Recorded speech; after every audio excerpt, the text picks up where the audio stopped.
ये 15 सितंबर को तकरीबन 4 अरब साल पहले गहरे महासागर के अंधकार में हुआ था। इस छोटे से एक कोशिका वाले जीव के अंदर एक तरह का केमिकल लैडर था। वो था DNA double helix. Star stuff, oxygen, carbon, nitrogen, दूर स्थित तारों पर तैयार हुए एलिमेंट्स जिन्हें बिग बैंग से निकली हाइड्रोजन का साथ मिला, जिससे उन्हें इस छोटे संसार में अपना वजूद पाने में कामयाबी मिली। कुछ बेतरतीब बदलावों से, जीन्स में आए म्यूटेशन से कुछ जीव जिंदा रहने में ज्यादा कामयाब रहे, जिसे हम एवोल्यूशन बाय नेचुरल सिलेक्शन कहते हैं। ये लैडर लंबा होता चला गया, फिर इसमें और कड़ियां जुड़ती चली गईं। और फिर उन पौधों और जानवरों को विकसित होने में लगभग 3 अरब साल और लगे, जिन्हें आप अपनी नंगी आंखों से देख सकते हैं।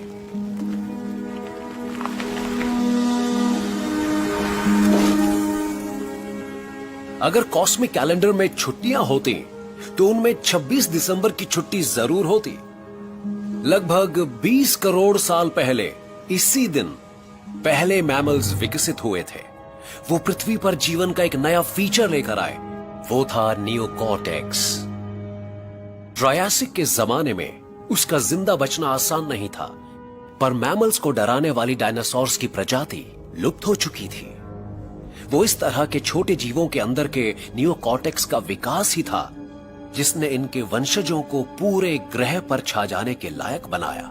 मैमल्स कुछ और लेकर आए जो नया था। वो अपने बच्चों को दूध पिलाते थे, उनका ख्याल रखते थे और उनमें प्यार था। ये मदर्स डे था कॉस्मिक कैलेंडर का। एवोल्यूशन बाय नेचुरल सिलेक्शन का मतलब जो भी जीव खुद को वातावरण के अनुसार ज्यादा अच्छी तरह से ढाल सकेंगे, वो बच्चे पैदा करने और बचने में ज्यादा सक्षम हो जाएंगे। इस चुनाव में समझदारी की बहुत अहम भूमिका हो जाती है। एक घटना से जिसमें सिर्फ 13 एटम शामिल थे, इस ग्रह की किस्मत बदल गई थी। 13 एटम कितने छोटे होते हैं? नमक के एक कण से कई हजार गुना छोटे होते हैं। हमारे सिर्फ एक पूर्वज के डीएनए में किसी तरह से एक म्यूटेशन हुई। हमारी गरिमा और गौरव और हमारा ज्ञान और सारी उपलब्धियां, उन सब का कारण हो सकता है ये एक अकेले जीन का एक बेस पेयर। सिर्फ एक कड़ी ने नियोकॉर्टेक्स को प्रोग्राम किया कि वो और बढ़े और ज्यादा फोल्ड हो सके। या तो वो किसी कॉस्मिक रे का असर था, या फिर एक सेल से दूसरे सेल के बीच ट्रांसमिशन में कोई गलती हुई थी। खैर, वो जो भी था, उससे हमारी प्रजाति में एक ऐसा बदलाव आया जिसका असर पृथ्वी की सभी दूसरी प्रजातियों पर पड़ा। ये हमारे कॉस्मिक कैलेंडर पर न्यू ईयर्स ईव के मौके पर हुआ।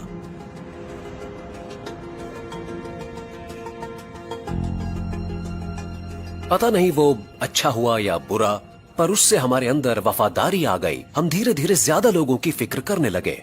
हम भविष्य के बारे में और सोचने लगे। हमें दुनिया को बदलने की ताकत पैदा हुई। अब हम जवाबों के लिए अपने ब्रह्मांड को खोजने लगे।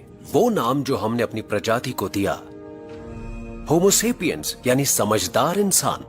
और दिलचस्प बात यह है कि उस सब के पीछे तारों तक जा रहे हमारे छोटे से डीएनए लैडर की एक कड़ी से ज्यादा और कुछ भी नहीं है। हमारे कॉस्मिक कैलेंडर के आखिरी घंटे में, बल्कि यूं कहें कि आखिरी मिनट में, हमारे पूर्वज शिकारी थे। वो खाना ढूंढते थे, छोटे छोटे समूहों में रहते थे।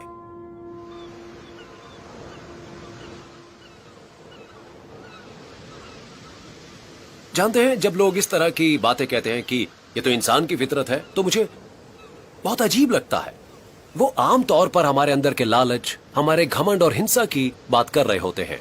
पर हमें इंसान बने 1-2 नहीं, कई लाख साल हो चुके हैं, और उसमें से ज्यादातर समय हम ऐसे बिल्कुल नहीं थे। हमें यह कैसे पता? उन अन्वेषकों और मानव विज्ञानियों के लेखों से पता चला जिन्होंने 400 सालों तक जीती जागती हंटर गैदरर सोसाइटीज का अध्ययन किया। बेशक एक्सेप्शंस हमेशा होते हैं, खास तौर पर मुश्किल समय के दौरान, पर इंसानों की जो बड़ी तस्वीरें सामने आई हैं, उससे ये साफ पता चलता है कि वो एक दूसरे के और पर्यावरण के साथ ज्यादा प्रेम से रहते थे।